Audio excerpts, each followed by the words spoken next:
What do you guys think of that as an opening? Like it. A little bit of an upgrade. I'm waiting to catch the copyright infringement. Definitely has like a early 2000s look to it. Yeah, it was. Yeah, and that's pretty much the technology that I built it with. It was like some free online editing thing. I was like, oh, I can make a little logo for Fermenting Opinions when I was actually starting the podcast and working with James and shit. And I was like, oh, this will be fun. It was before I understood anything about anything, but it was like an old ass YouTube video that was on my channel. I was like, let me just throw this up here so people don't have to listen to that awful countdown anymore. So it'll get muted or something probably by Facebook. But anyway, hi guys, we are live. This is Fermenting Opinions, the podcast in search of a more palatable political ferment. This is August 13th, 2022. I'm your host, Dave Podden. I'm joined by a bunch of folks today, including Miss Haley and young Mr. Felix. They're muted currently. Oh. Well, hello, Felix. This is his first podcast appearance. And he is adorable. I know. And we're just not going to do the show now. We're just going to look at adorable baby videos. That's what we're going to do. No, we are here to discuss the obvious, and that was the raid on Mar-a-Lago that happened earlier this week, Wednesday, Thursday, something like that. And they recovered some pretty interesting things. There's an interesting kind of storyline to this because the raid happened. We know more now than we did at the time. Because at first, all we knew that it just happened. Of course, the right accused this of being some kind of hatchet job, and they found a liberal judge that's been donating to Obama to sign off on a warrant, and they planted evidence which was also declassified, so not really evidence. Yeah, the messaging on the right, from what I've seen so far, hasn't really been very consistent, and I think they're scrambling, honestly. But what they did recover, they left a receipt for, and that's been unsealed and made public because there was a little bit back and forth between Merrick Garland, AG, and Donald Trump himself, and his lawyer, who is apparently not much of a lawyer from what I understand. But what they did recover was labeled and numbered boxes. And this is important because they're sequential.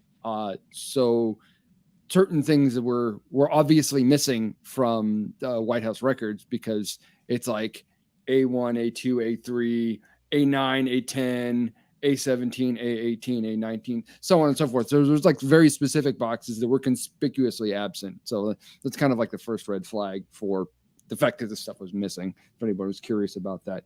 There was a grant of clemency for Roger Stone, and I'm going to ask our lawyers here in a second what exactly that means, legally speaking. There's some info on President of France, Macron, and secret and top secret documents, which again, Donald Trump says were no longer secret because he says so, I guess. So that's where we are. You start sharing them with everyone. So yeah, when you sell them to Russia or the Saudis or whoever. So, and we'll get into all that. So just sort of initial takes. What are we feeling about this? What are we thinking? So I'm going to jump in there. Please. Merrick Garland is a fucking genius.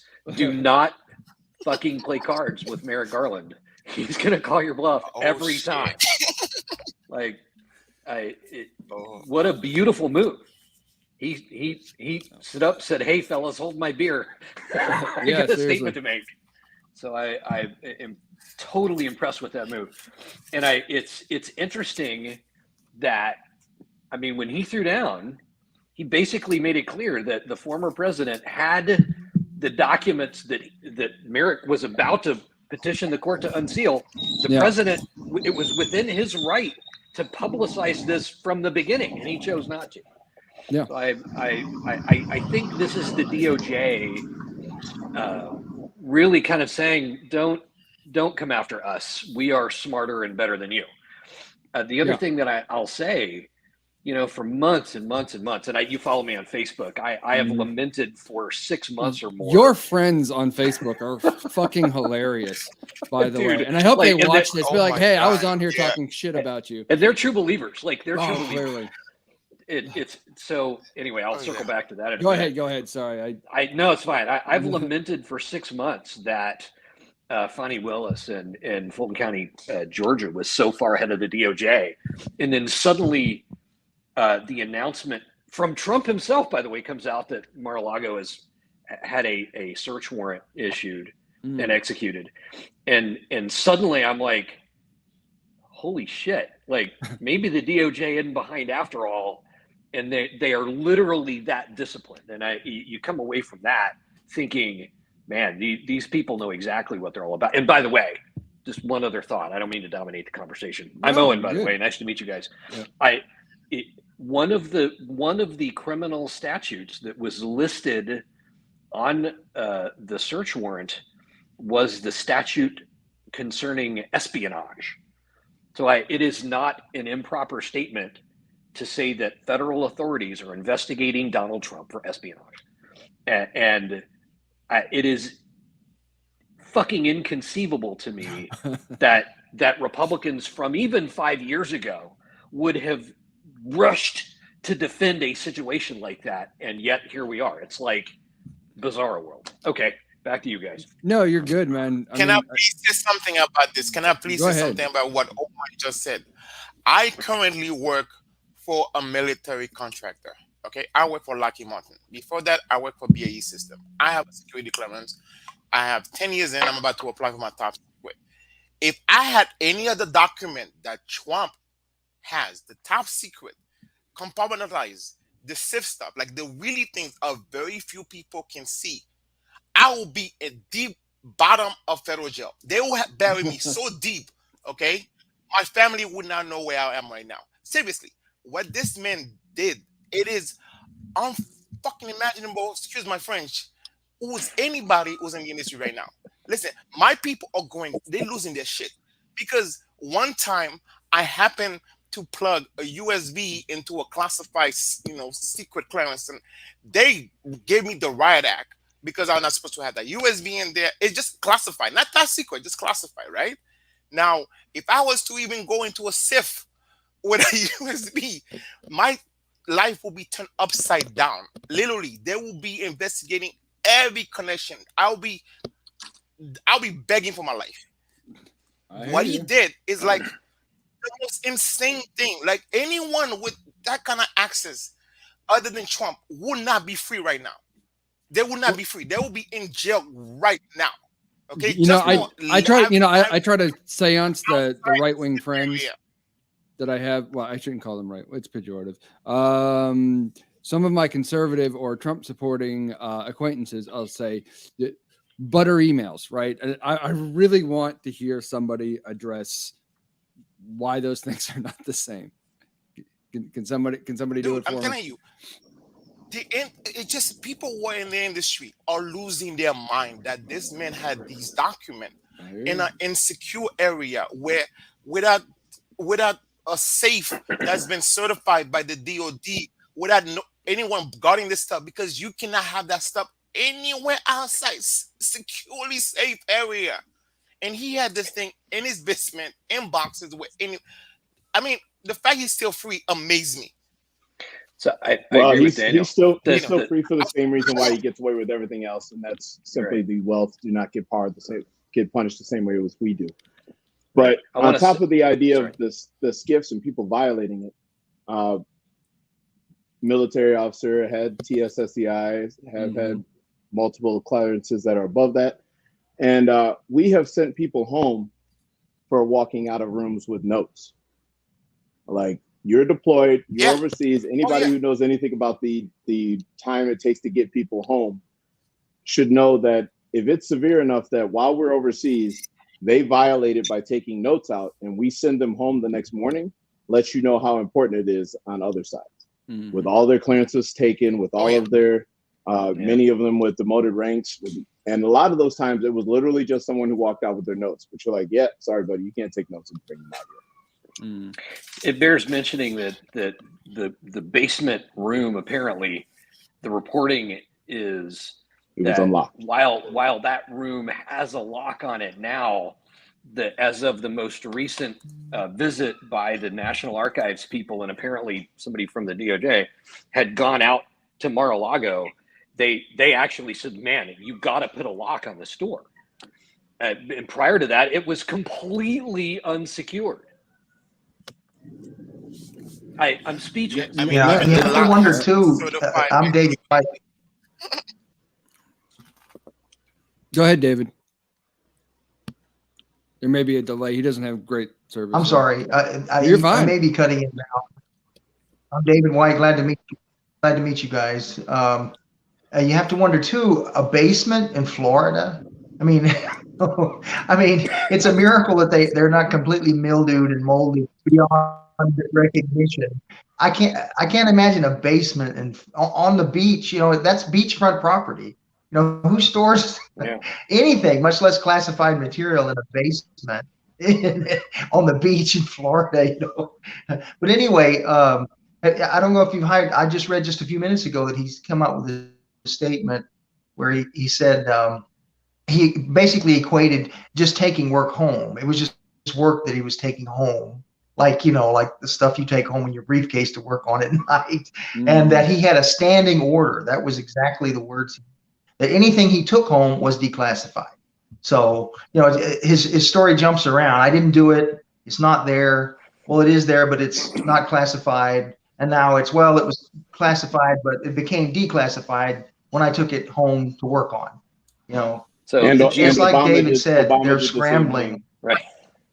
Right. So I'm going to address that for a second because it's a legal matter. Thank you. The history of this is that in 1978, Congress passed the Presidential Records Act following the Nixon scandals of the mid-70s.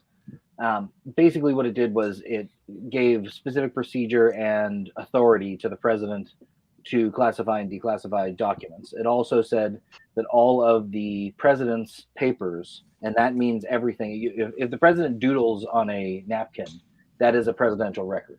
So all of those records are the property of Congress, and therefore they're all supposed to be archived and kept. One of the questions, or well, one of the defenses that you all were just talking about that Trump and his allies have raised is that he may have declassified these documents, in which case, the president does have the final authority to classify or declassify information. So he certainly could have done that, but there's a procedure that needs to be followed in order to declassify documents. Documents are not simply declassified because the president accidentally discloses them, or because in private he, whispered into his pocket that these are no longer classified documents. They need to be memorialized. They need to be specified, and there's no evidence that he did that with any of the materials that are in question here.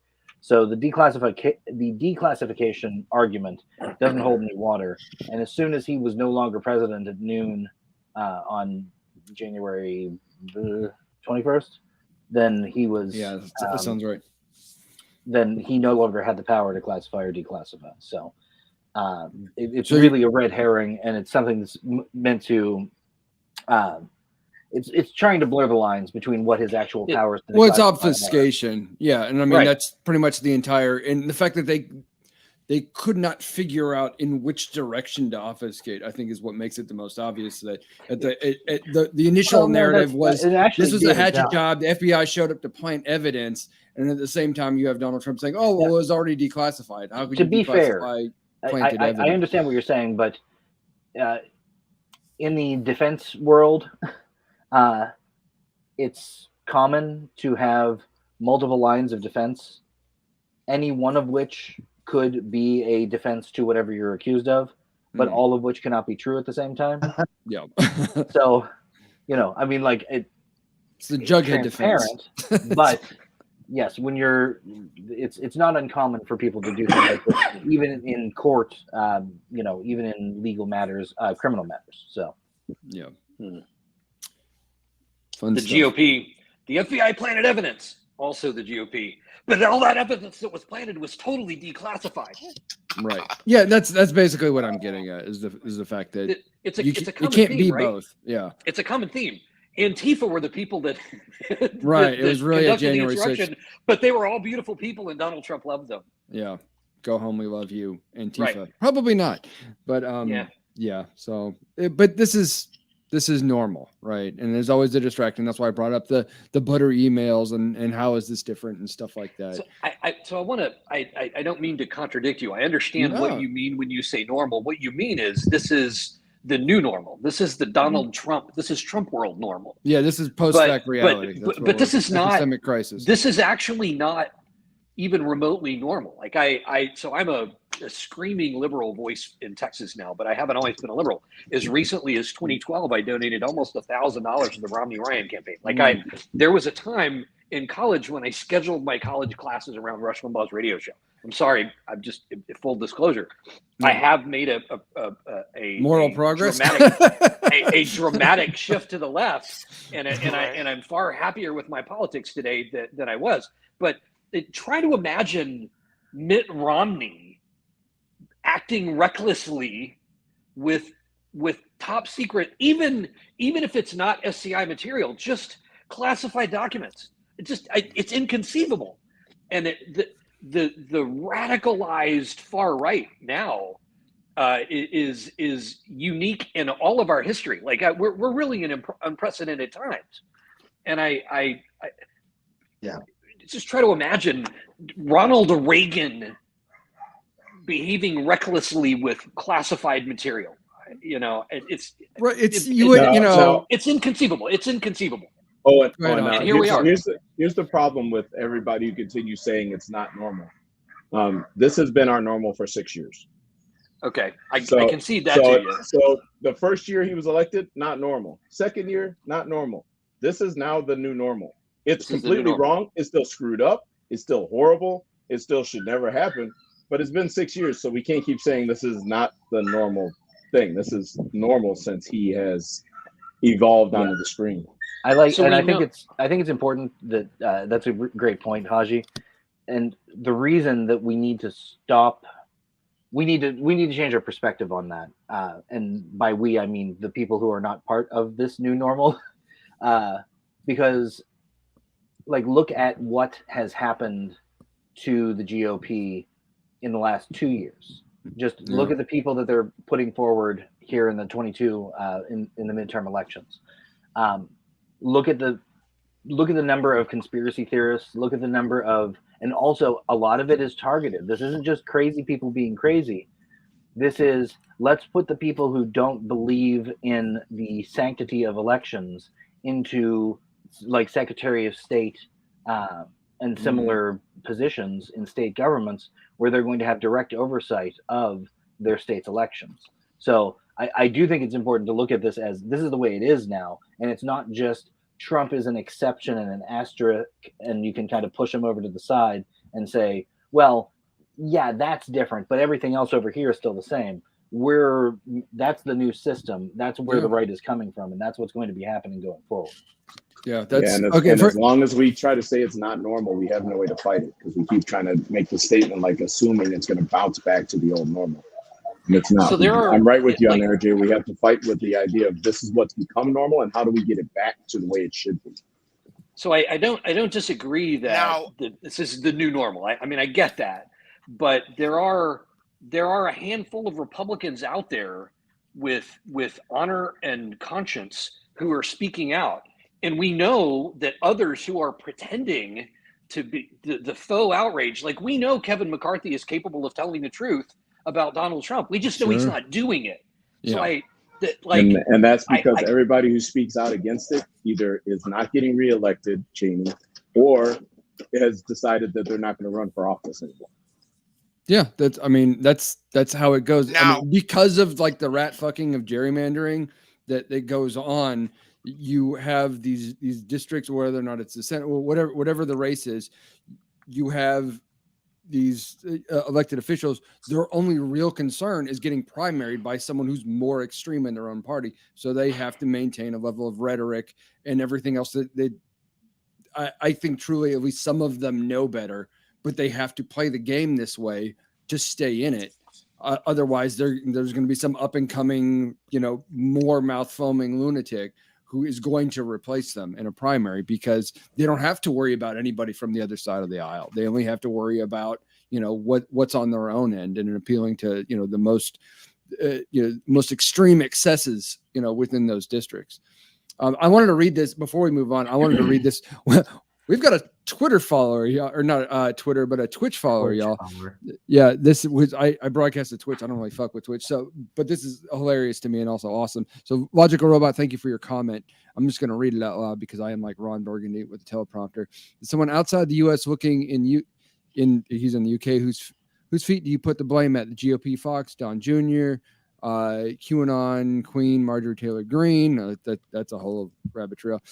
They have all served to perpetuate escalating super dangerous January 6th and FBI attacks. Emperor's New Clothes scenario long after he left office and lost any real semblance of power. They are normalizing pure madness and lies and pushing you to civil war. So with regards to civil war, I think we will see increased civil unrest. I think we may be in a situation where there is more political violence. I don't think this country, generally speaking, and this is true of kind of both sides, has the spine for an actual civil war. I don't think there are enough people willing to sacrifice their comfort to go to war with each other. I just don't think. But you are going to get those, like the guy who shot a nail gun at the FBI, at some FBI branch office, and was killed in a shootout later. Earlier this week over the raid on Mar-a-Lago. You're going to see more stuff like that, I think, is what you're going to see. I don't think we're going to really see a civil war. You may see more January 6th type attacks where there could be, not necessarily nation's capital, but say state capitals or other government buildings that are getting attacked or raided. I think we could see things like that as the situation deteriorates. But this is part of the new normal now because, again, I've mentioned a number of times that we live in an epistemic crisis where the people who are living the Trump, the MAGA universe, see and interpret these facts way differently, or not even ascertaining the same things as factual as basically the rest of the world. And I don't mean the left in America. I mean the rest of the fucking world who sees this for what it is. And these people don't. Things will just continue to deteriorate societally because of that. And I don't see an out for it. I don't see a fix for it. The civil war idea is going to be how'd you go then, Daniel? Yeah, it's going to be a long time till we ever got to the civil war area. But yeah, if it keeps deteriorating, eventually we end up in what will most likely be a political civil war, but still a semi civil war. And the main reason I say that is because all of the people who right now talk about civil war and it's going to be are all the same people that were too chicken shit to ever join the military. So their concept and idea of a civil war and their concept and idea of a war is more fake than the idea of any of the Call of Duty kind of things. They have some weird perspective that they're going to be shooting against people that aren't shooting back. I have a couple of those crazy friends, which you see on my page every once in a while, who are on that side of the spectrum. And even though the ones that are former military versus the ones that are military that are on that crazy side, the ones that are military are kind of like, yeah, if that ever happened, it'd be a totally different spectrum. The guys who have never been military, who believe that they know better than everybody who's ever been in the military, all like to think that their Second Amendment gives them so much more power than what the country would be. And even with the amount of guns we have here, and even if we had every Second Amendment right that all of the Second Amendments want to have, the idea of overthrowing this government is the same idiocracy is the same idea as the guys from Texas who used to think they could separate from the country and everything would be fine. Like they'd keep the bases and the people who were there would stay there just because they like Texas. I think there's enough people like that who are like, even the ones who have the military background and the know-how to actually fight a war, even within that demographic of people, you're still taking a subset of those people who are so socially isolated and are maybe just not doing well in life that they don't feel like they have anything to lose, because most of them are, you have family, you have a support network, you have a job, you have pretty nice shit a lot of the time in terms of like house and vehicles and boats and everything else like that. And you got your collection of guns, and you hate the government, want to be left alone, and all that other stuff. And you're going to talk and talk and talk a whole lot, but you're not really going to sacrifice all that shit because you saw basically the few people who did in January 6th, and most of those people, it's one of the memes and one of the jokes about it is the number of those people that got turned in by like their ex-wives and their kids and stuff like that, because they have estranged relationships. These are people who are not doing well psychologically. Yeah. And I want to speak one kind of further anecdote to that. There was an old, I used to work in the TSA for a couple of years. And there was a buddy of mine from those days that we ended up breaking off shitty on Facebook over politics. And I'm not going to say his name or anything like that, but he came around like maybe like last year, earlier this year. And he was like, man, I'm really sorry. I got into like this deep right-wing politics and this, all this anger and rage. And I came at you and I came at a lot of people and I broke off shitty and lost a lot of friends. It's because I wasn't doing well with my mental health and I'm doing better now. And I want to apologize. And I was like, dude, you know what? You're awesome. David, yeah. Let's circle back to actually answering the question. All right. Well, you want to hit at it too then? Yeah, that's all you want to try to answer, and because he's asking who to blame, and you and I has talked about this, right? Yeah. So I mean, it's very clear that it's a confluence of multiple situations. I mean, it's not solely at the feet of Trump. I think a lot of people initially thought he was more of a joke than anything. I think that that because he eventually was elected, it gave voice to idiots.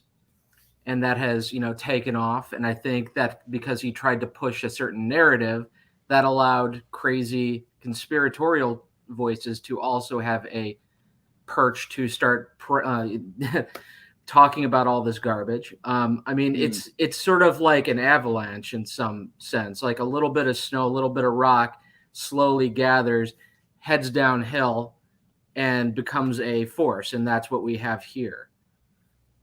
Yeah. Yeah, Trump became a personification of all the grievances of all kinds of different people that, couldn't even probably stand to stay in the same room together. The ultra-religious, fundamentalists, from them, all the way to the anarchists, some types of anarchists and libertarians and libertines, that couldn't stand even to talk to those all across the board. He was like I think of him as like the rock through the window. That it was just a way of saying this is a guy who's different than any politician we've had before. So he took on the mantle of all kinds of different people who were pissed off at the government for bad reasons, for good reasons, for whatever. And yeah, go ahead. I'm sorry. The thing is that a person, it's become, the Republican Party has basically become a cult of personality, see, where Trump is the personality. He embodies all of their grievances, even though they may stand in almost direct conflict. Some of them are. But he's become the torch that all kinds of different people have raised up to say, screw the government, screw liberal society, screw, To be fair, though, I don't think that people, at least in the beginning, people really had a good sense of how insane he would be. I don't think they knew quite how far he would take this. I think he was somewhat of an unknown, at least from a political perspective, because he hadn't been in the arena before. Not true. Anyone who's known Trump long enough, been following him in the media from New York, know Trump is he just a bomb thrower. The man is just he's a con artist. But a con artist is not the same as being a complete despot. Yeah, the man was that was a feature. Right. So I've got a counter example. Counter example is when he took out the full page ad. When he took out the full page ad on the Central Park 5. Yeah. When he did that, when he did that, he was arguing on a deal to get more land and a building built. And the entire reason why he did that was for a press moment. Once you realize that, that he has always been that way. Anyone who had ever dealt with him knew that he had always been that. Well, but not everybody that voted for him in 2016 had dealt with him. So here's my counter. No. My mother. Well, yeah, and in that case, it's mainly the people who made The Apprentice and therefore made him seem to be greater. Well, maybe not. My mother, in her 70s, a delightful person, absolutely loving person, voted for Donald Trump twice.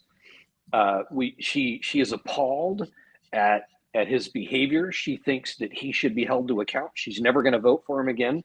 She is completely off the Trump train. But having a conversation with her just in the last week since the Mar-a-Lago raid, she told me, she said, no, I don't really regret voting for him. And I was really kind of astonished at that. My takeaway and the answer to Logical Robot's earlier question, I see the new one.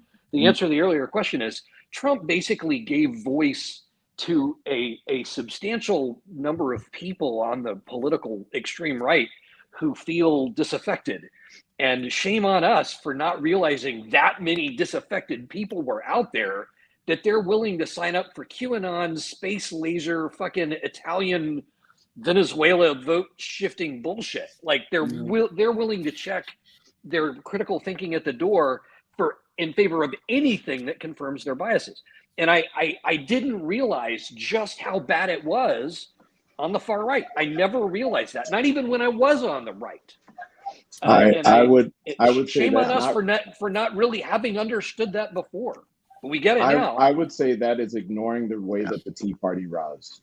The Tea Party rise should have been the acknowledgement of what was going on, and nearly everything that happened with the Tea Party still went back to him being to the whole birther conspiracy. That was the largest moment of the Tea Party. The simple fact that all of the Republicans were like, "Yeah, Tea Party. He's not from America. He's from Kenya." All of that stuff linked back to that birther statement. Just the simple idea of the Tea Party, and that was the resurgence of people voting for Republicans, because it brought a lot of people who had stopped voting back into voting. And that is because it tapped into so many different groups, one little evil piece. Each one has one little evil piece, and that one little evil piece connected in. It's not all the same evil pieces, not that they were all white supremacists, not that they were all, but it seemed like the Tea Party movement grabbed one little evil piece from so many different groups that they then were like, yes, we believe that one piece, and we'll go in. Yeah, David, I agree with that. Hey, David. Yeah. From the perspective, can I please say something? Please. Go ahead. I've been interrupted multiple times now. Let me please say something. Sorry. Okay. To answer the question, as far as what he asked, you and I have had this discussion. There is pressure on the lower class. Like most people in America cannot survive a $500 emergency. Okay. There's a pressure on the lower class, middle class, whatever you want to call it, where there's a lot of people who has lost their job because of outsourcing, who has lost their job because they're not fully skilled, underskilled, where there's pressure on people. And I really believe this. Maybe it's a conspiracy theory. There's a group of people, I'm talking of the Donald Trump, the Elon Musk, where the ultra rich who are literally trying to distract us to the point where we cannot reform the system, to really pay for all the things we need to do to invest and upskill and provide job and meaningful life for everybody. Where the carry interest, where the carry interest benefit about 100 people in America, where to simply change that law was like, it was holding a multi-billion-dollar bill that's gonna literally change our future. With the simple tax law, to get away from that, held that bill, because there's a special group of people in America who really does not want us to do better, who really does not want us to provide for our fellow brothers and sisters, right? I think that's the really cause of that problem. The income inequality is putting pressure on the system where the people will be willing to vote in crazy maniac from the same group of people who try and distract us, because they believe that crazy maniac gonna shake the system so badly that they have to reform. Those people believe, like, I don't know, they're nihilists, or I don't know what their mindset is. The system has done so little for them, they're willing to tear it up. And they're so angry, they're blaming the blacks, the brown, the whatever, for their problem, now realizing is the political party they've been voting for the past 30 years who's been screwing them. And the fact that the pro-law party suddenly is asking to defund the FBI, and the space laser lady, the Jewish space laser lady, is actually fundraising, selling T-shirts saying defund the FBI, because when George Floyd and Black Lives Matter thing was going on, and people was trying to start the conversation on, defunding the police, which was actually shifting the resources from the police to trying to provide social service, and everybody was calling them, anti-America, they're not true patriot. Now the same law, law and order parties now, want to defund the FBI, defund they say that now, but that's going to pass because I've already seen rhetoric. That's just a good example of why the left's messaging is so awful. Like defund the police is such a stupid phrase. No, they understand. They understand what defunding meant. The phrase was a horrible phrase. Yeah. Because then you had to try to get the nuance argument after. And by making the statement, no one was listening to the nuance argument after. Exactly. Because of the way they weren't listening to it at all. They just made it the soundbite, and the soundbite was the left wants to get rid of the police. What a bunch of idiots. You can't do that. It's, it's not patriotic to get, you don't like the troops either. It was, it was just terrible messaging on something that I think an overwhelming majority of Americans would agree with. Like, maybe if someone's having a mental health issue, we don't need 6 cops with guns to show up. Like, maybe they're not the appropriate response. Right. And I think the people by the way, 988. Everybody should know 988. That's the new number to call for a mental health issue, so that cops are not the first responders. Thank you for saying that. Yeah, it's a great point. But the 411, but but that's just for info. 988 is the new. We need a responsive unit here, but we don't necessarily need the police. Right. But back to the question as far as what really causing this craziness going on, I really think Trump is part of that billionaire class who really, he's an agent of distraction. He's a chaos monkey to distract us from the what he is really 100%. And this is all about economic angst. The whole reason, and if you look at any country that has turned to the right, if you look at any country that's gone that direction, it always starts with the fact that the economics decline and destroy the middle to lower classes to the point where they're like, fine, we just want somebody in charge that'll get me a job. And that's where they are. So many of them are leaning in that direction. And it has nothing to do with him being a great leader. It literally just has to do with that as that economic gap keeps growing and growing and growing. And we continue, which the part I don't understand is how they listen to the really, really rich people. But the reason why they listen to the really wealthy is because we have this great American lie that anyone could become wealthy. So in their own mind, so many people are like, well, I don't want you to increase the taxes. I could get wealthy in like 10 years and then I won't want to pay the taxes. Right. Well, it's the same kind of thought process behind why RJ has created two Facebook groups about Ben Shapiro and Jordan Peterson. Oh yeah. I'm sorry. And Elon Musk are an idiot's vision of a smart person. It's the same. Donald Trump is, a poor person's vision of a rich person, basically, is, and I didn't coin that by any stretch, but it's the same kind of thing. Listen to us. We're the smart people. We're going to tell you. It's not that they aren't rich, or it's not that they aren't personally intelligent. It's just not what they're trying to put out there, and what they're telling you is not necessarily useful, helpful, or good for you. You are a useful rube to these kinds of personalities. But that's what they glom onto. It's the vision of success. This is something that is, has been interwoven into American culture, is that we look towards people who have made it in one arena or another as people that we're supposed to be inspired by and want to try and emulate. Trump, who, like you say, he wouldn't spit on people on his base if they were on fire, but they adore him, and that's why. Right. They are a useful part of the intellectual wonder class. Go ahead, RJ. I think that the answer, what my answer to this question is. I've gone over it several times, and so I'll just give the Cliff's Notes version. In December of 1958, the John Birch Society was founded, and within really about 20 years, had essentially completely infiltrated the right wing of American politics. The history to this is essentially undermining the idea of expertise and trust in institutions, particularly the government. It's been wildly successful. It has been so successful, in fact, that at one point it was being guided by sort of the elites of the right wing, and they sort of lost the thread on that. And now that's why you have people like Marjorie Taylor Greene in positions of power. Normally, you'd want, you know, the party elites to be in the positions of power, just sort of leading the rubes along. Now some of the idiots are actually taking those positions of power. But the full history of this this movement is captured in Douglas Hofstadter's Anti-Intellectualism in American Life, The Paranoid Style in American Politics, and also Charlie Pierce's Greetings from essays. Greetings Sorry, from go ahead. America. Yeah, and that again, I agree with it. I think you and I are pretty much in lockstep on that one.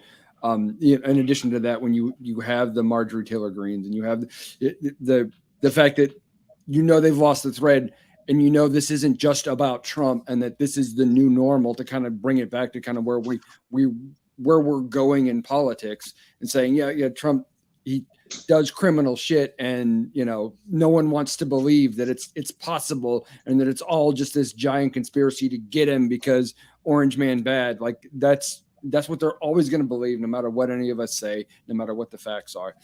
But the fact is that he really has lost the thread. The fact that he would talk at one of his rallies about, yes, he got vaccinated and he got booed by his own crowd for that. This shows that it's, this snowball has been rolling down the hill and gaining steam and gaining size, and it's gone out of control at this point. The fact that you have people like Marjorie Taylor Greene who are avowed Christian nationalists now, despite all the denialism of that by certain evangelicals that some of us in this call are familiar with. That is exactly what they are, and they're very proud about it now. The fact that they're saying those quiet parts out loud. Sorry, Haji, what? Also why they started the war on teachers, which is going on the same perspective. Oh, absolutely. And it's hilariously blame wokeness for that problem. Yeah. So is anybody in control of the GOP anymore? You said something that really jumps out at me. I don't think Donald Trump really has full control over the GOP anymore. I'm not sure anybody's in charge over there. There's a war going on right now. Visually in charge or actually in charge? Because Mitch McConnell never gave up control of the GOP. Like, if you want to go with the whole... Yeah, McConnell's still running this shit. I agree with that. Donald Trump's judges, they weren't Donald Trump's judges. They were Mitch McConnell's judges. Mm-hmm. The tax breaks, that wasn't Donald Trump's tax breaks. Those were Mitch McConnell's tax breaks. Mitch McConnell has been nicely puppeteering everything behind. Yes. Don't forget Paul Ryan was in on this, too, in the beginning. Like, that was his big thing. He got the big tax cut. Go corporations and rich people, then deuces, I'm out, because he had enough sense to know that this was a fucking nightmare. He got what he wanted. He got the fuck out. Sorry, Owen, go ahead. Okay, so I give you make a brilliant observation about the judges and particularly other legislative achievements. But if Mitch McConnell were genuinely in charge of the GOP, I think Trump would be gone. I think Mitch McConnell is done with Trump. I think that's the reason for how quiet he was on Monday and Tuesday and Wednesday. Right now to... I think he's done with him, but the problem is he is a perfect they're trying to get rid of him for everything else that they're doing. He takes all the attention away from the stuff that they're actually accomplishing by putting him up there to do it. He had a brief moment of real humanity. Actually getting on January 6th. Yeah. And then he got quiet afterwards because that's what was expedient for him. Go ahead, Daniel. Because they threaten him with Karl Rove and a bunch of GOP, Zen masters. They just threaten to stop paying his legal bill if he announced before the November election, right? Before the midterm elections. So they threatened to stop paying his legal bill if he announced that he's going to run for the presidency before the midterm elections. Mm-hmm. So they do know how to control him to money, because right now they are paying for his legal bill. They are raising money from the regular Republican hardcore, the guy with the minimum wage job, giving the GOP money, and they're using that money to pay the legal bill for a billionaire for all the legal problem he's in right now. Trump is not paying his own legal bill. The GOP is paying for that, and they threatening him to stop paying his legal bill if he announced before the midterm. So they do know how to control him. They just chose not to control him because he motivates the base. He's the clown. He's the guy they bring for the show to motivate. They know he's a loser. He's a loser. He has lost the presidency. He has lost, them, the Senate, the House. They know he's a loser, but he motivates the base to vote at the local level. They're not really worried about the national level. It doesn't matter because they don't believe it's true. Where they can really have impact, right? To really have impact on people's law, because you could tell at the state level, the GOP are dominating, and they are having big impact on people's lives. Massive impact on people's life. Like you say, at the federal level with the judges, they know they have these judges set for life, right? And for generations, they're gonna control the country, right? To the legal ruling, to taxation. They know they they control the country, to money, right? And I really don't think they're really concerned about federal election. They're really concerned about using Trump as a clown to motivate the base to vote against their own interests at the state level, the local level. To give you an example of the other way that they control them, when you talk about taxation and controlling the budget, how about the fact that the main reason why they supposedly were against the health bill for the VA, for the guys to get their bills done, was because the bill was originally saying that the money would be guaranteed. Well, they didn't want the money to be guaranteed, so they would have to approve it every year, which means when people aren't paying attention, we could take that out of the budget. Of course. Yeah. I was going to read Logical Robot's comment here because I like reading the comments. It's fun for me on this anyway. People like myself who have ignored politics for years now, bewildered that someone as morally corrupt as Trump would be allowed to exist in the political sphere, still hold rallies, still bombard his base with Save America, automatic renewal donation, please, after every upset because they eat up every word. Yeah, it's taken so long for those of us who live here and who have been in it to accept this as the new normal, because we were, I think, all previously incredulous, and maybe that was an error on our part, in reference to things that RJ had been talking about with those essays and things like that. They're like, this has been winding its way through American culture for years, and most of us really didn't think it was possible, which is why we all got caught so flat-footed. So those of us in 2016 was like, just don't like Hillary. I just don't this and that, and this was coming for us, and the results and the real catastrophic, we could talk about the epistemic crisis. We can talk about the fact that we live in a bifurcated society. We can talk about all those things, but the real horror is what's happened in the federal judiciary, and the kind of new legal precedent that is being turned out by this Supreme Court, which is dominated by right-wing activists. And I do mean that in the absolute most pejorative fucking sense possible, because it's a goddamn horror show. And what they've done to women and what they've done to bodily autonomy and human rights is catastrophic and shameful. But it's what they've been about this whole time. Because, and not for any real reason, it's because it makes them feel like they're better people to have gotten this kind of victory. And I really don't believe there's anything deeper to it. So I want to say this about Logical Robots. Yeah, I want to say this about Logical Robots' comment.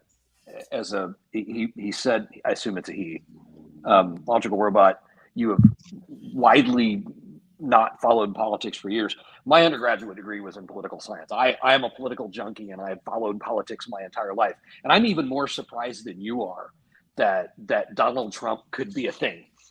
And to Haji's point, I was in denial that this could be the new normal. I accept it now, but to David's point, I literally still sit here thinking it's inconceivable that Donald Trump could be there. Sorry, guys, I didn't mean to cut anybody else off. Fine. You're fine. But if you think that it's surprising to you, Mr. or Mrs. Logical Robot, it is even more surprising to me that this could happen.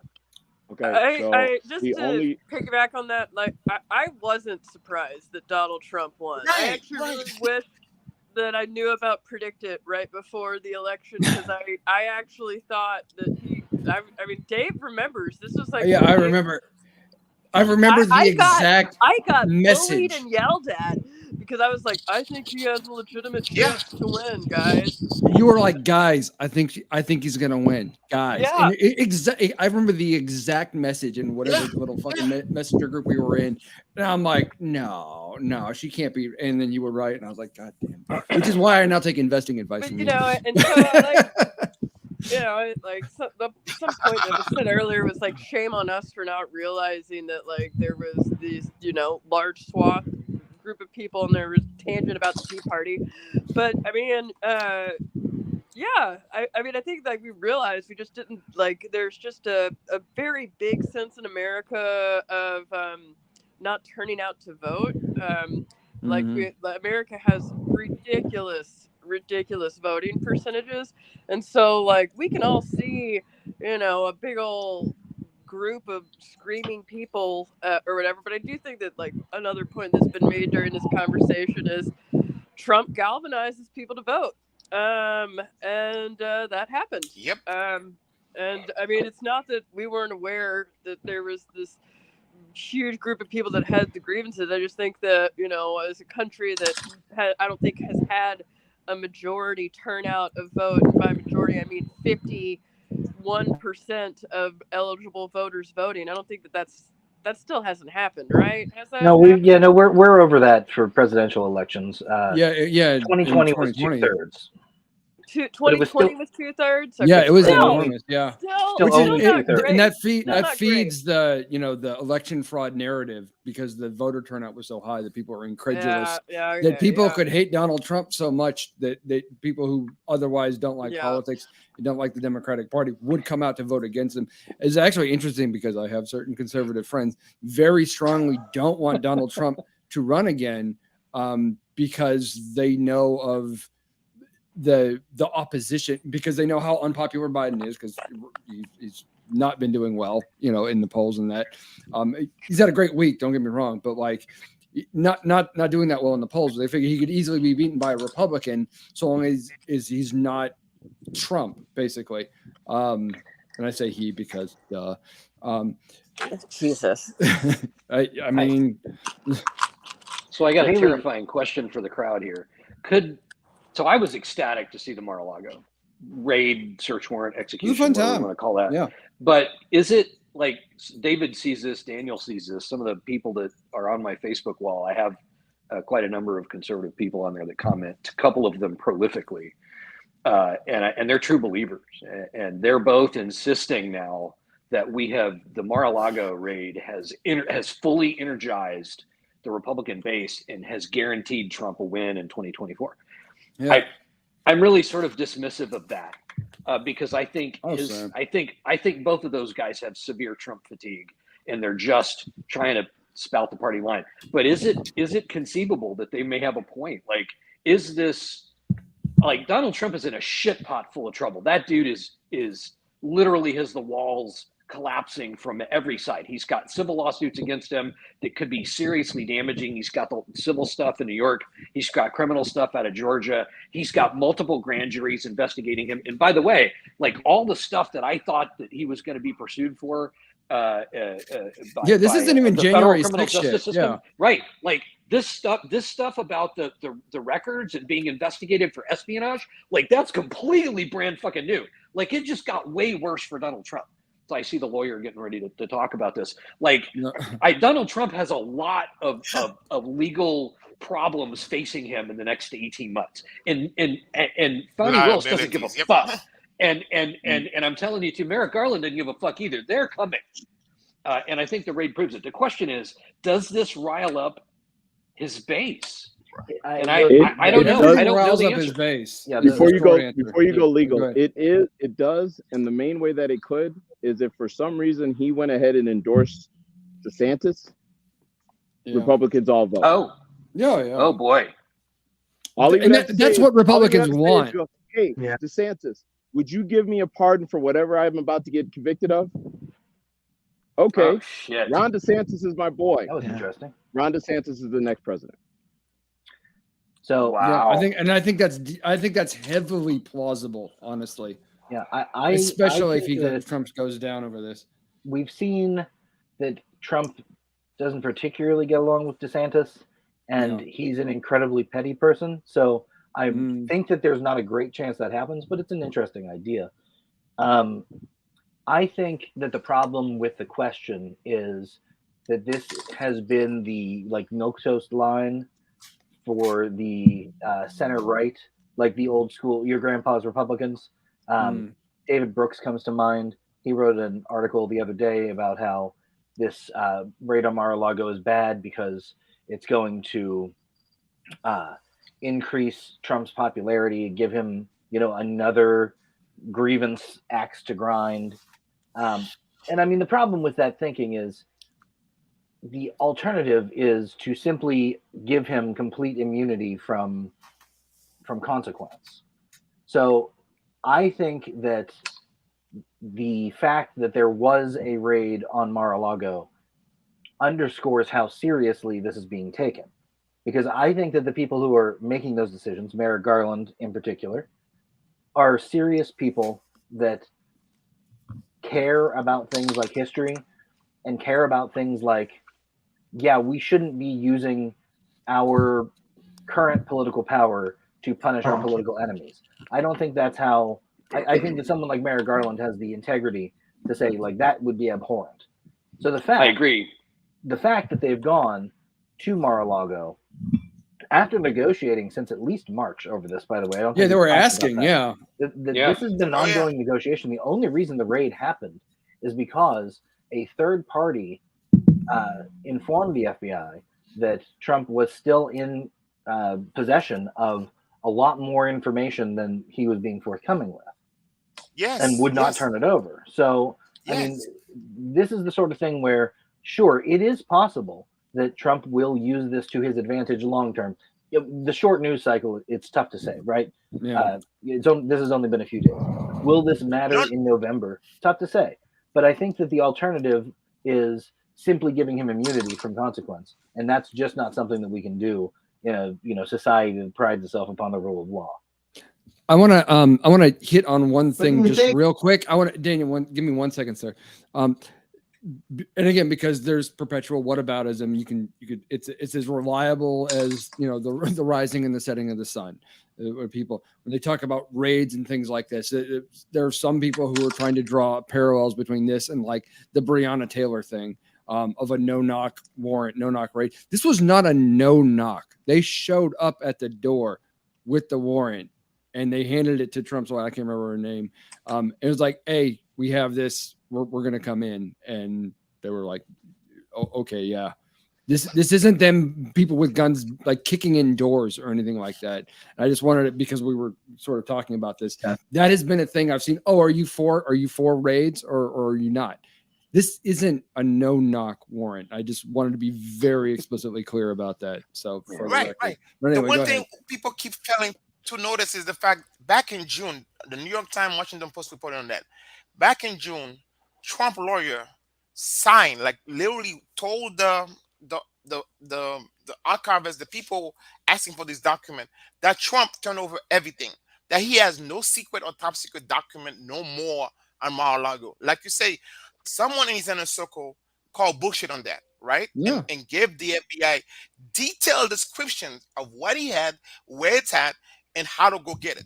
And then they went and they found the stuff that Trump lawyer lied about that Trump did not have anymore, right? Yeah. So why are you keeping these particular documents about the president of France, right? About how nuclear is standing, right?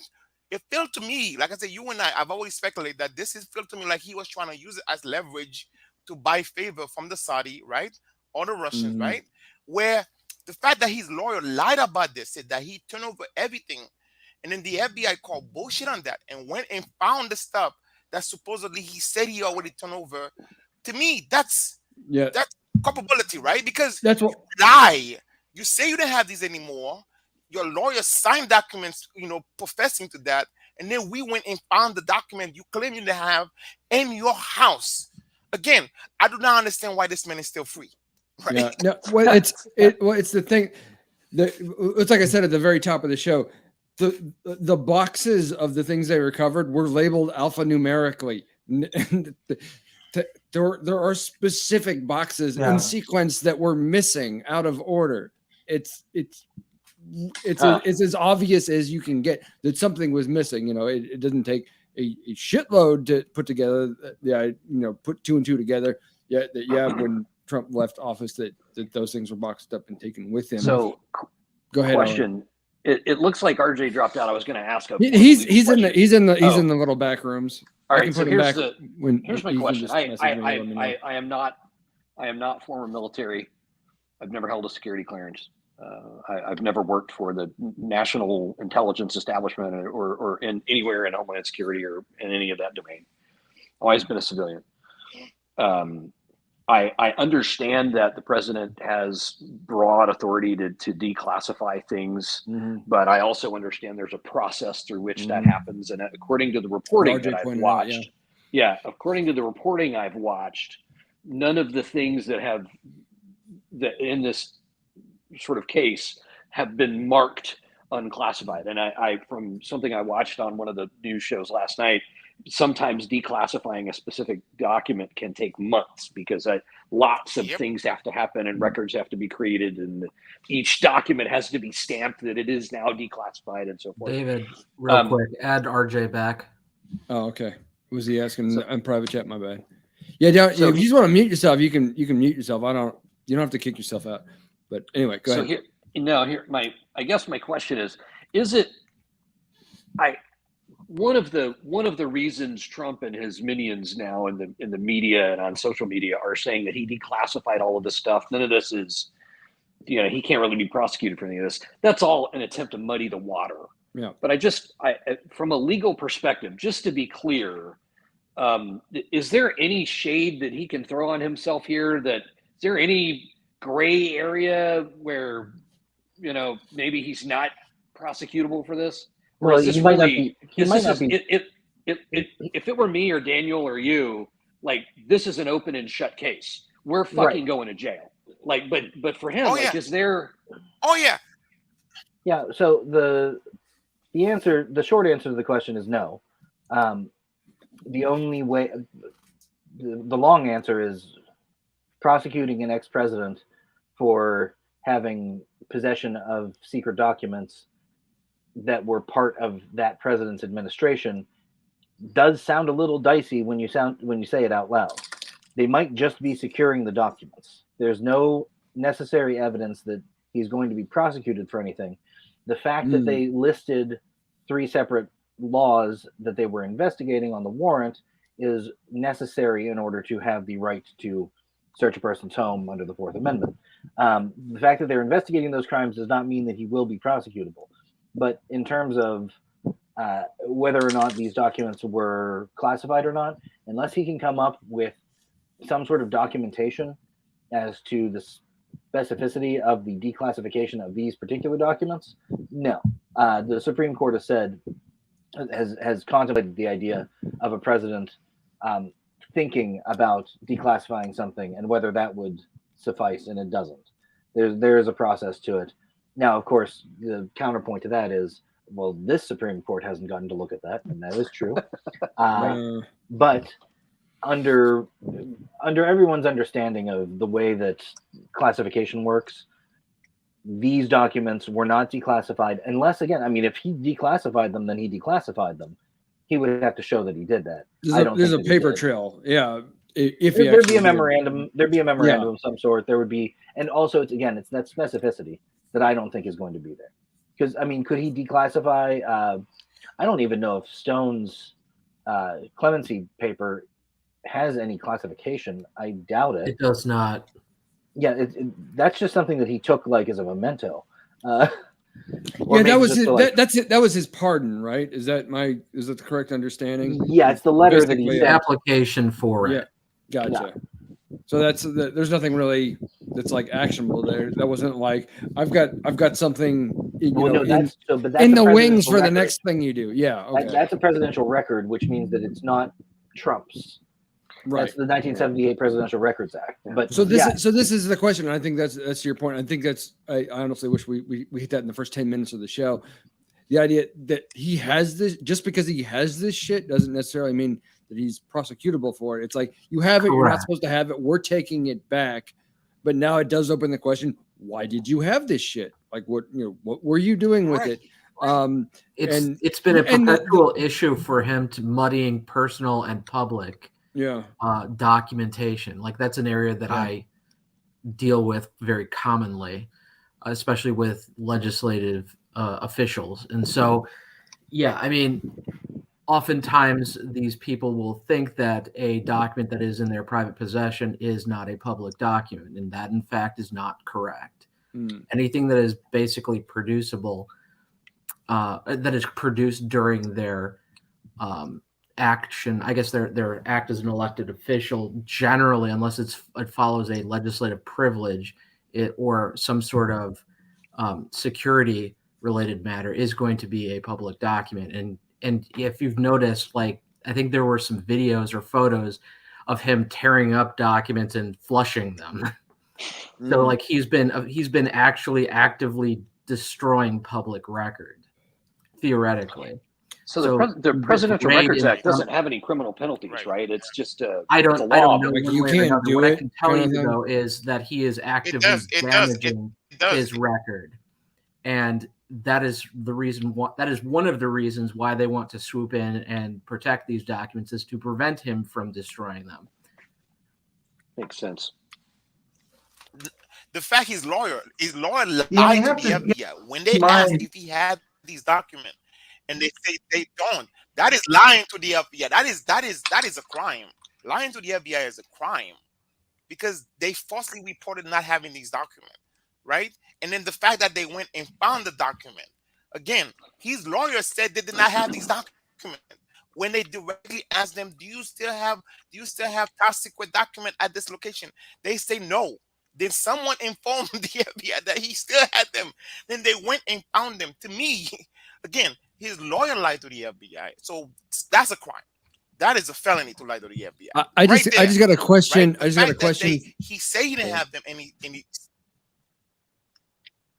Well, it's a little bit more complicated than that. Let's shift to David. Yeah, I was just going to say, all right, this is half a joke, half not really a joke. I got a question in Messenger. Like, when can we Rosenberg Trump? Like, is that going to be a thing? Is that a realistic expectation as a result of this, or do we just not know at this point? And everybody knows Rosenberg's were, I believe, executed for selling nuclear secrets to the Russians. So he's not. I mean, first of all, to answer the question from before, there is no penalty associated with the Presidential Records Act itself.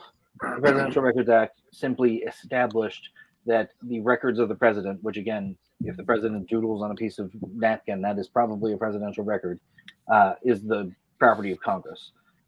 Basically, it's a way to preserve the papers of each administration. There are penalties associated with other laws that involve the mishandling of government documentation, which is what those laws that are cited in the warrant are concerned with. And one of the funny things, I think this is funny, because people were talking about it earlier this week. One of those laws, if you are found guilty, can preclude you from holding public office in the future. Yeah. And so I was going to ask you about that. Yeah. So people were bringing this up like, oh, well, maybe this is a way to keep Trump from. Except wouldn't that vary what's in the Constitution? Exactly. So that's the thing. Right. You can probably pass a law that says that you can't hold federal office up to and including, appointed court positions. But the presidency, the process for selecting the president and the qualifications for the president are set out in the Constitution. And generally speaking,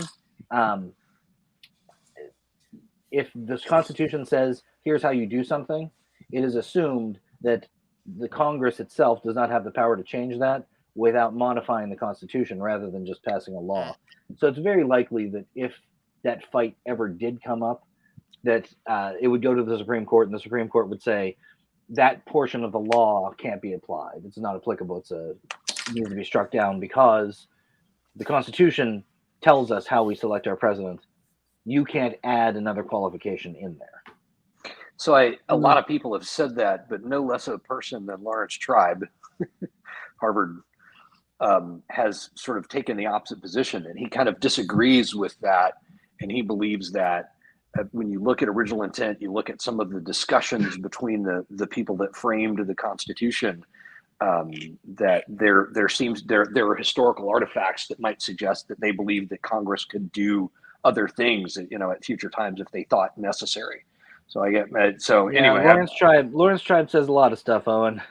What I'm hearing you say is the American left is what I'm hearing you say is resist my own confirmation bias is your guidance to me. Yeah, I don't think it's going to happen. I don't see any way that he gets charged with this crime, is found guilty for it, and then is precluded from holding public office, and that somehow is going to actually factor into the 2024 race. I just don't see it being realistic.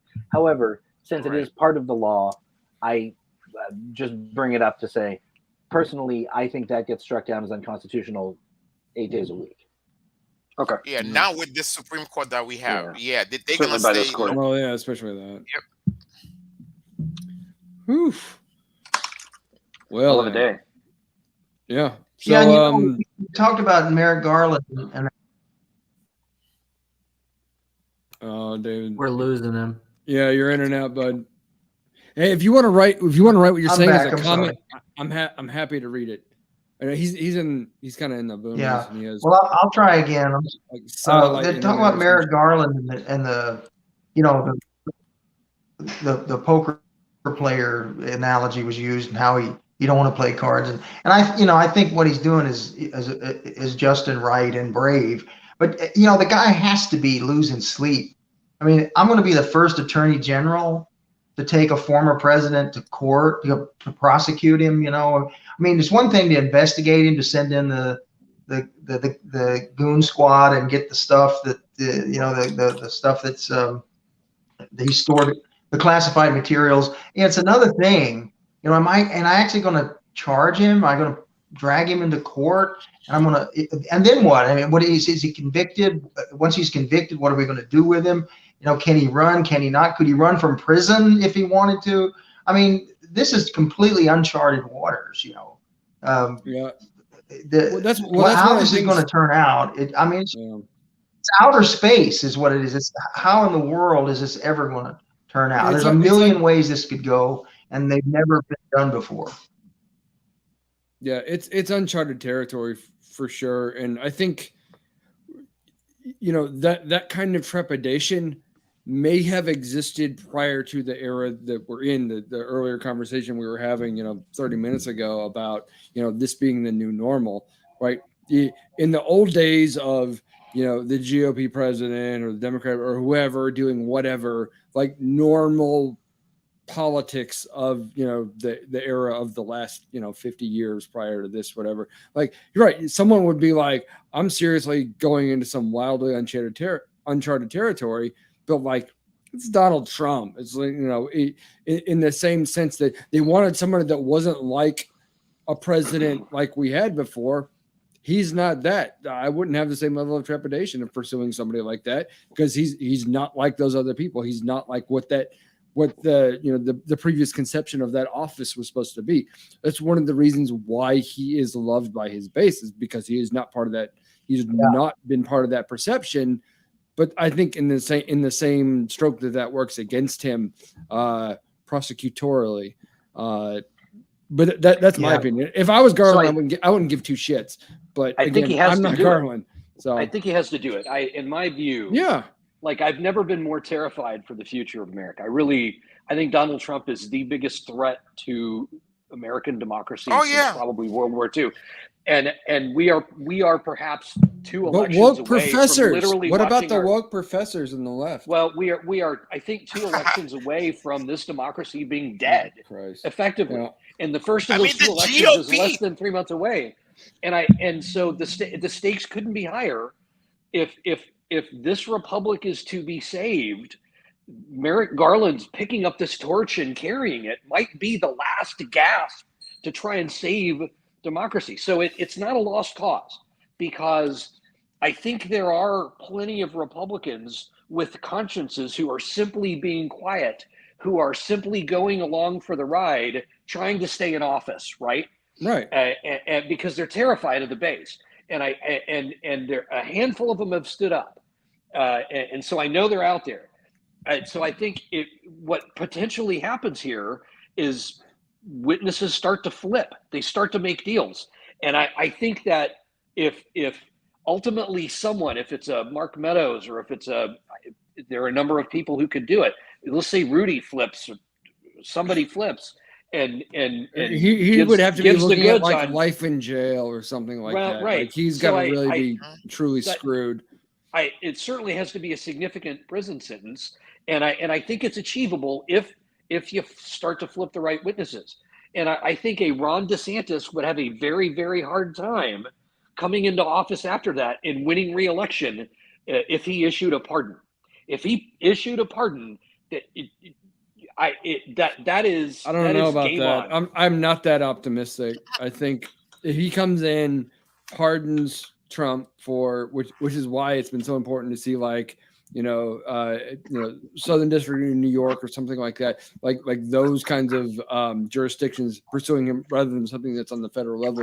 Because if you get another GOP president who doesn't pardon the God Emperor of the right, like I think they're going to eat shit for it. I really do.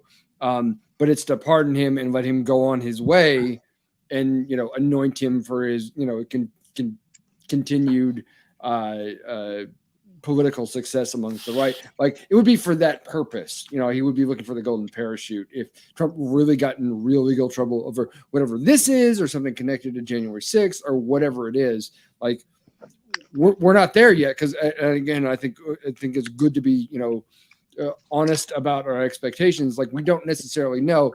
They've recovered stuff that he wasn't supposed to have. We haven't yet connected the dots to him having done something nefarious with that, where he can be, further prosecuted, basically.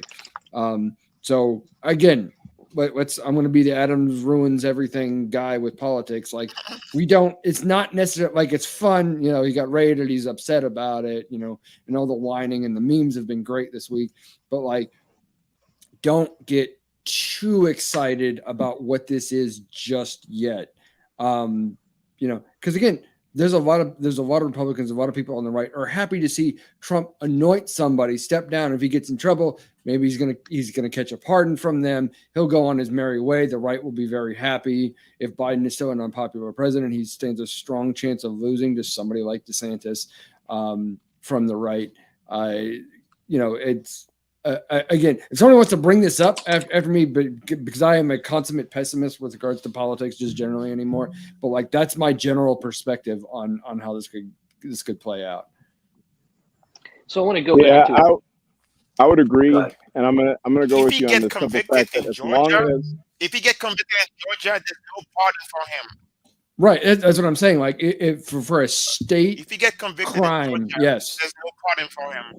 You can't get you can't get pardoned. You Georgia get or New York, there's no pardon for him. There's no pardon. He will go to jail if Georgia busts him for meddling with the election, right? Trying to falsify the voting record by asking the governor to fine him whatever amount of vote he needed. If he get convicted on that, there's no pardon for him. If you get convicted in New York, all the financial crime that he got away with, there's no pardon. You can be pardoned by a governor. I was about to say until the next Republican governor comes in and pardons. It would be Kemp in Georgia, who is now apparently actively. That's why I said the next, not him, because he probably won't do it. Well, he's actively seeking Trump's endorsement now. Oh, that's nice. Of course he is. Interesting.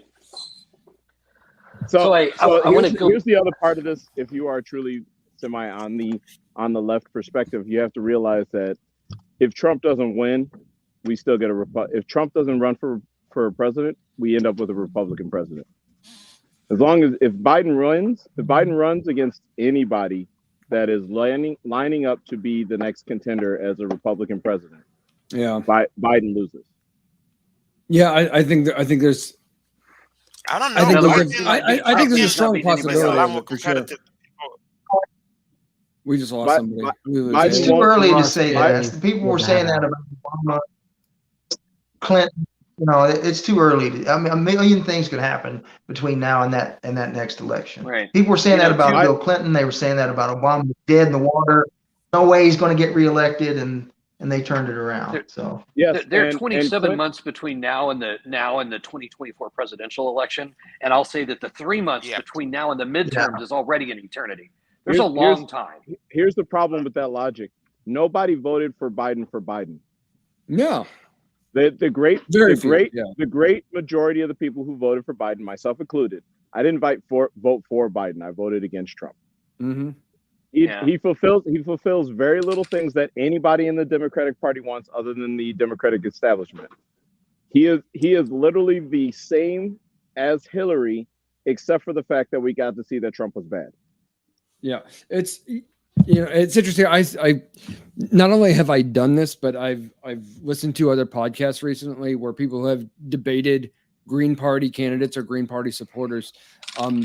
And when you go like down the line policy wise, I'm like, because I'm basically politically a progressive. They're saying, yeah, I like this. I like universal health care. I want to massively reform the criminal justice system. I want to see all of these things. So do you. We agree on all of these policy decisions. You're okay being a spoiler and fucking up the chances of Democrats winning, essentially by chipping off those votes. It would turn an election out of a sense of ideological purity, right?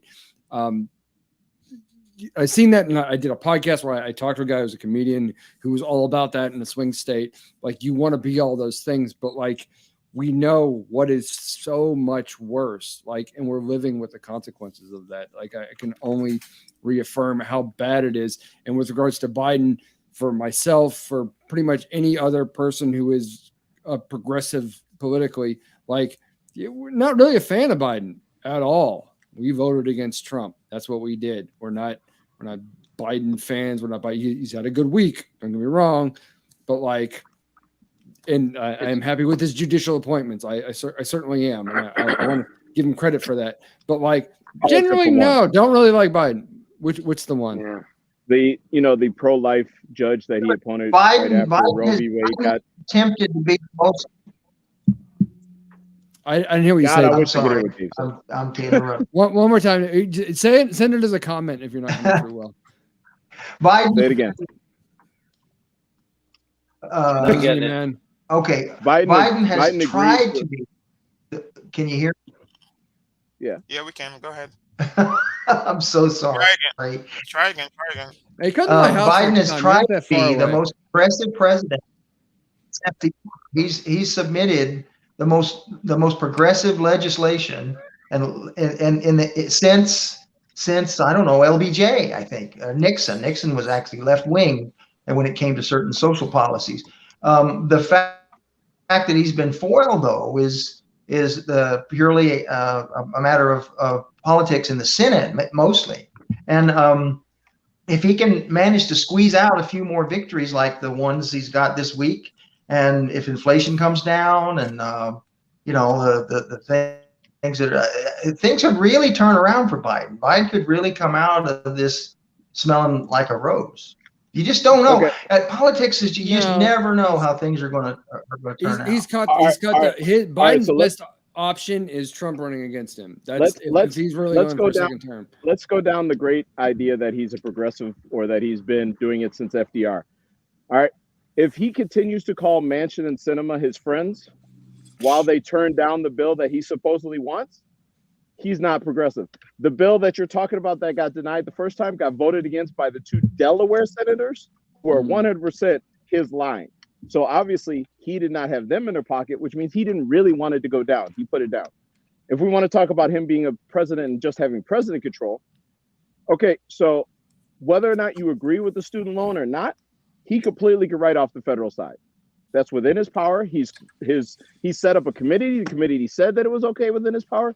He hasn't done it. Not 10,000, not 50, not anything. He hasn't even gotten to the point where he just said no more interest, which he has 100% in his power.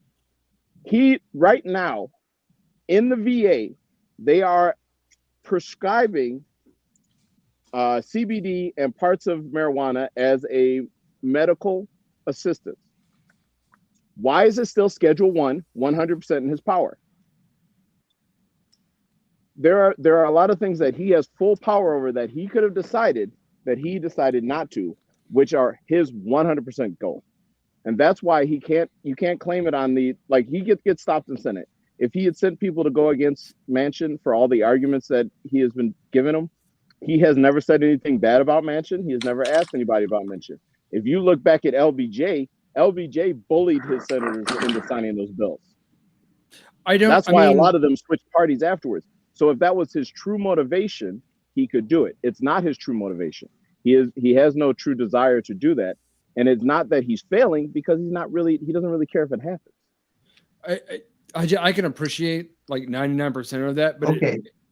100. Hang on a second. But to Haji's point about Manchin, I think Manchin knows he's in a political situation where they really can't do anything to him. That he has them by the short hairs, because they know the only alternative to Manchin, being who Manchin is and holding the office that he does, the only alternative to him is a Republican. So you have someone who's not really helping, but will occasionally not get in your way when it's to his advantage, is better than someone who's going to try and fuck you at every opportunity. Like and he knows that. Everybody knows it. That's why I think that's why he's mentioned him. But everything else, I agree with what you said. When they did the corporate part of the transportation bill, the corporate side of it, where they're leasing off highways and all the other stuff, they sent people and ads into West Virginia talking about how Manchin was holding them back. That's when he turned over. He didn't turn over on his own. They sent that pressure because they wanted that one to get filled. They didn't send the pressure when it came to the other part of that bill. They didn't send the pressure for the other stuff. So if they truly wanted it, they would at least pressure him. They don't pressure him at all. They just go, all right, whatever. Because everything that he wants is something that the establishment is okay with getting. Interesting thoughts. Well, so here's the thing about Manchin is he has to be treated with kid gloves. There's no way around it. If Manchin gets pissed off, he's a Democrat from West Virginia. He's a Democrat from a deep red state. It's a miracle that he's there. It's a freaking miracle that he's there. If he flips and goes Republican, he could do it, and he could get reelected. Then think how much that changes everything. That all the committees chairmanships would change over to Republican control. All of the judgeships would change. The whole world would change based on him flipping over to the Republican. You can't push Manchin around. Manchin has historically voted more with the Republicans than he has the Democrats. Right. Joe Manchin is a Democrat in a state that Donald Trump won 70-30. So I get it. It frustrates the fuck out of me too. But as a matter of political reality, the only Democrat that could ever win in West Virginia is Joe Manchin. He's Joe Manchin, yeah. He's it. It's 70-30, fellas. 70-30. That's more than double. There is no other Democrat that could ever be elected out of West Virginia. It's a miracle that he was elected. Here's the problem with that statement. If he's a Democrat that never votes with the Democrats and never goes with the Democrat line, is he a Democrat? And that's the problem with that statement. He doesn't vote with the Democrats. He doesn't push with the same policies. The answer is what David W. said, that if he switches and says, okay, you're right, I'm not actually a Democrat, then we just lost all the committee chairmanships. He's already not the only chair. No, okay, so Haji, you're wrong. Yeah. I mean, that's the problem is that you're factually wrong. He voted against the Democrats 38.5% of the time last year. Historically, it's been about the same, around a third. He does vote with the Democrats more often than he votes with the Republicans, but the Republicans vote against bills like, Build Back Better, which Manchin actually torpedoed, but now this supposedly anti-inflation. What is it? Inflation Reduction Act. Which is going to get signed. Like, that's going to be a thing. So again, like I said, Biden's had a good week. Even if, right. And I think that the problem with Manchin is not Manchin. The problem is that there are too many other states where Democrats should be more competitive that they haven't made a priority. You get stuck when you have a situation where Sinema and Manchin are your 49th and 50th votes on every bill that you need to pass. For those things you're even able to pass, because neither of them will go with torpedoing the legislative filibuster. So I don't look at Manchin as a problem. I look at Manchin as a circumstance. Having two other action, I mean, like, you know, if the Democrats hold Georgia and win in, let's say, Ohio and Pennsylvania, now we're not. If Tim Ryan and Fetterman are senators as of January of next year, then Manchin and Sinema are no longer the fulcrum upon which control of the Senate rests. Now, yeah, we could do a lot more. RJ, on the one, Right. and I will have to look this, I will have to look this up on another perspective. But when I say he votes against the Democrats, I mean not the ones that go defense budget, decrease taxes, increase money to corporations. I'm talking about the ones that they don't all vote on to begin with. Because there are certain parts of that, which is the majority of the bills that get passed, largely because of the fact that most of our representatives are required to have some corporate allegiance just to get enough funding to get elected. But because they have those corporate allegiances, most of them vote for corporations. They don't vote for benefits of the individual person. Yeah. I mean, Haji, I hear you, and RJ, I also hear you. Like, the reality is that Manchin is nothing like a progressive. He will vote with Democrats more often than not. Will he vote with Democrats for things that really matter to people who, you know, are more progressive than Joe Biden in his you know, campaign and platform and things like that? Yeah, no, he won't. He'll be a spoiler in those, you know, in that regards, and he's going to continue to be. And he knows that, you know, yes, maybe he can get some pressure in some occasions, but generally speaking, they know, again, in a state like West Virginia, like what RJ said, the only alternative to Joe Manchin is a Republican who will not be as helpful to the Democrats, and whether or not, you know, the Democrats are being as helpful to, you know, progressive ideas or, you know, just helping society in general. You're right. Yeah, not so much. Those are not. That's not a one-to-one analogy, right? That's you know, those are not equivalents, is rather what I should say. So I kind of understand all points. We've also gotten like way the fuck far off from the whole Mar-a-Lago thing at this point. Does anybody have any final thoughts on that? Because we're at an hour and a half now, and I've been drinking on an empty stomach for a while. Okay, I have a question. I have a question. Yes. Yeah. I am doubtful that there are many people out there. You know, we talked a little while ago about how this may inflame and energize the Trump base, this raid on his home, you know, and it'll get people out and voting and reinvigorate, you know, that side. Do you really think there are a lot of people out there who are going to do that? They're going to jump up off the couch and go and vote, who aren't already in the can for Trump, that aren't already in the bag? I just don't see that there's that many people like that. No, I agree with that. I think the Alan Dershowitz line of, oh, well, this is unprecedented and this is going to cause blowback and then this is going to energize, those people were going to come out anyway. What Trump has lost in the meantime is independence, that they're repelled by his personal style, and whether or not they would otherwise be sympathetic, which again goes to the point where somebody like DeSantis or somebody like that who could gain a lot of ground among independents if he toes a very specific line, like, is a much better option for the Republicans.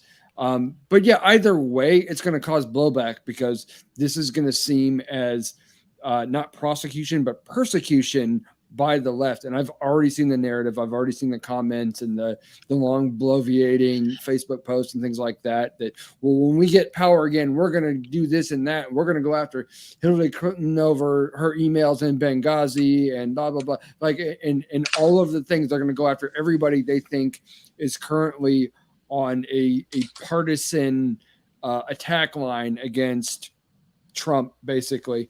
those people already have that mindset. They'd already be all about it. So basically, I agree with you, David, that like this doesn't really matter. This sounds like hand waving to me. They're like, oh no, we can't do because we're gonna upset the right by doing this, and there's gonna be both. No, they're already there. They're already there. We can't make them worse than they already are because it's just where they're at. The fact that the GOP can threaten Trump with not paying his legal bill, they know how to control him. As far as what I think gonna happen with the Trump thing, the most he might get from the federal government if he is a suspended sentence and house imprisonment, whatever. Oh, house the biggest threat to him is New York. Yeah, house arrest is New York and Georgia. If me or Haji or anyone who's foreign military or still has a security clearance like myself did any of the things Trump did, we will bury. They would have put us under the federal prisons. We would not be free right now. His lawyers and anyone who have been in that room would be interrogated and held until they prove that they did not leak this information to any country or person of interest that might be an enemy to the United States. That's just my final thought on the matter. Yeah. Thank you for that. Does anybody else have final thoughts? Because I think it's probably a good time to wrap here. Owen, you got anything? You good? Maybe just one observation. Go ahead. I hate the but her emails thing. Okay, I fucking hate it.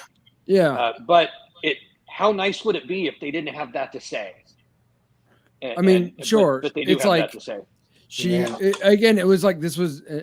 I would really have to like dig back to remember the minutia and the nuance of that whole thing. And I was hoping one of our lawyers would hit on that and explain the similarities and differences.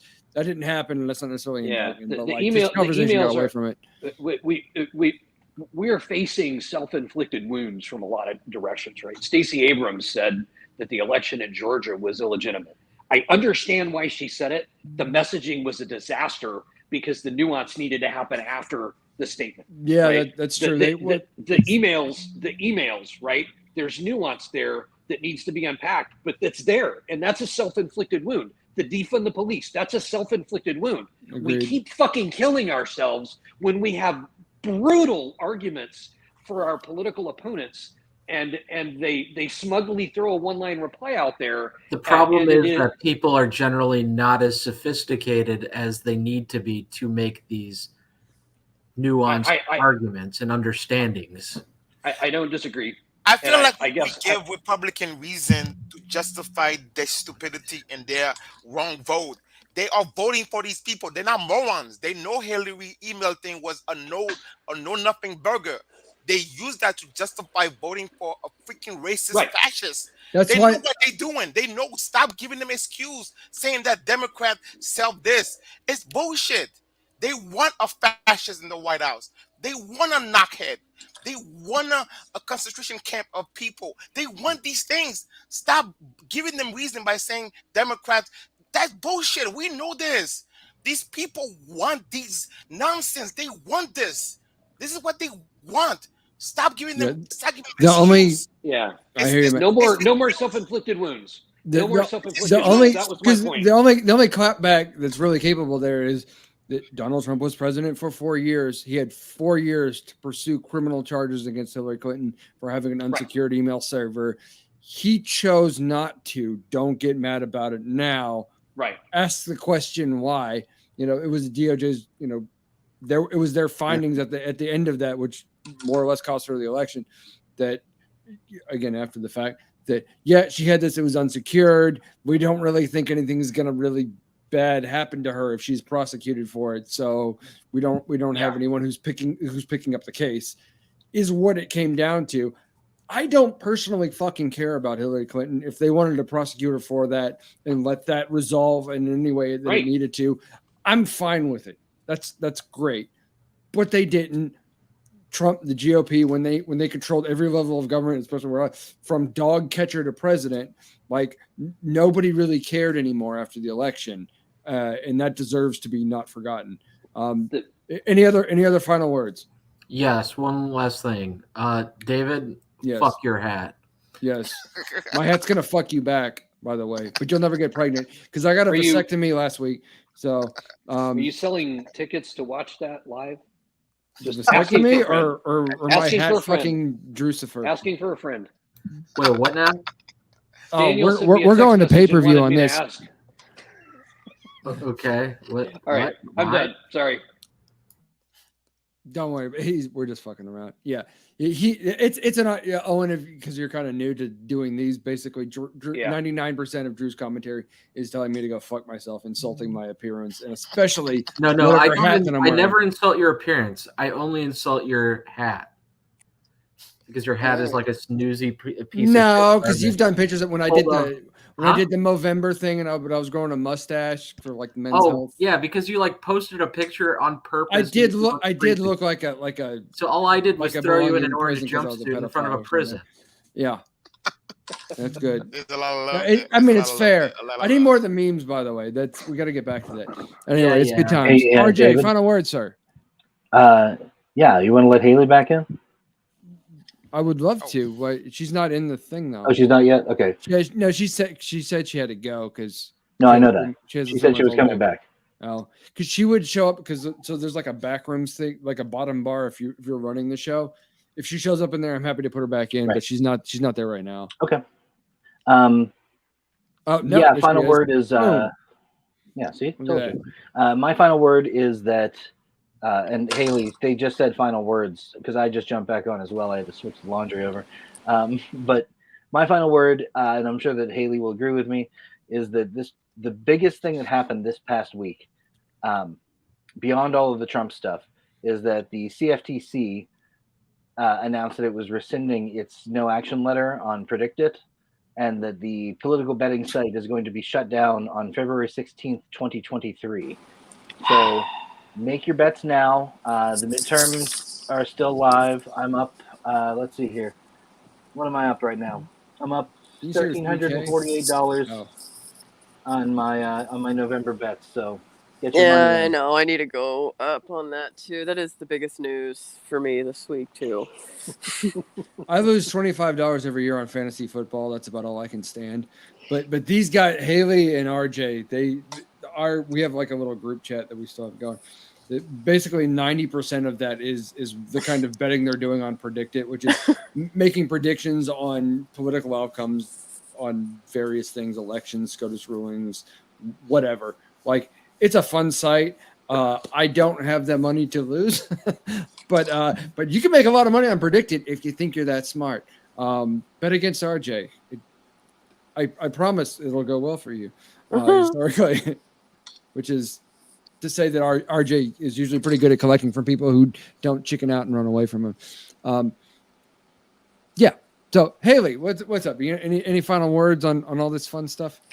It's just interesting, like opening up Facebook or something, because I mean the news here in Sweden, it's just like a blip, and it's like, like duh, we knew.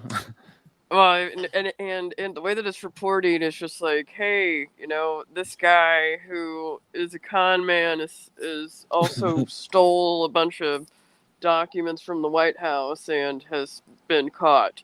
And they were like, in other news, we are experiencing a drought, and it's like that. And then I'll open up Facebook, and it's like all these people are like, oh my God, like there's so many different and I mean this show's been going on for almost 2 hours, and it's like it's a blip in the news here. Wild. It's so nice. Again, you continue to make strong cases to expatriate, to not have to be locked into the fucking circus day in, day out. Would be phenomenal. I mean, I'm going to be back there soon, so it'll be interesting. Are you really sure you want to do that? And then I had a kid. He needs to meet his grandparents. They can come there. But anyway, my mom did with COVID. That's true. That's true. Big yikes! Anyway. Big yikes! Any other final thoughts, guys? That's it for me. Okay. Thanks for the invite. Yeah, absolutely. No, this has been super fun. I want to say. I just wanted to say. Go ahead, David. Sorry. I just wanted to say thank you for inviting me, and it was nice meeting you all, and I'm sorry you had to put up with my shitty internet connection. Yeah, we got to get an upgrade. Or seriously, like, I mean, I know you're in, north of Columbia, and I'm like, come up here next time, man. Like, seriously, my door's always open. I know it's a bit of a drive, but anyway, yeah. So I wanted to do a brief plug. About a week ago, I had Hotel Room Kyle on HRK. He has began a project called Amplified Silence, where he's working with basically people who are inmates and former inmates, and talking about criminal justice reform, the prison industrial complex reform. He's doing really great work. I just wanted to give a shout out to his channel and the work that he's doing. Please check him out. Check me out, obviously, if you're watching. Thank you. On YouTube, Facebook, and Twitch. The Fermenting Opinions podcast. I've got the RSS feed on iTunes, wherever you download your podcasts. Please check that out. We're going to continue to follow the trials and tribulations of Donald Trump, among other people, and we've got the midterms coming up. So not excited, but it will be interesting as these things continue. I wish everyone well. Take care of yourselves. Much love, and I'm going to play out now, and I'll see you next time. Yes.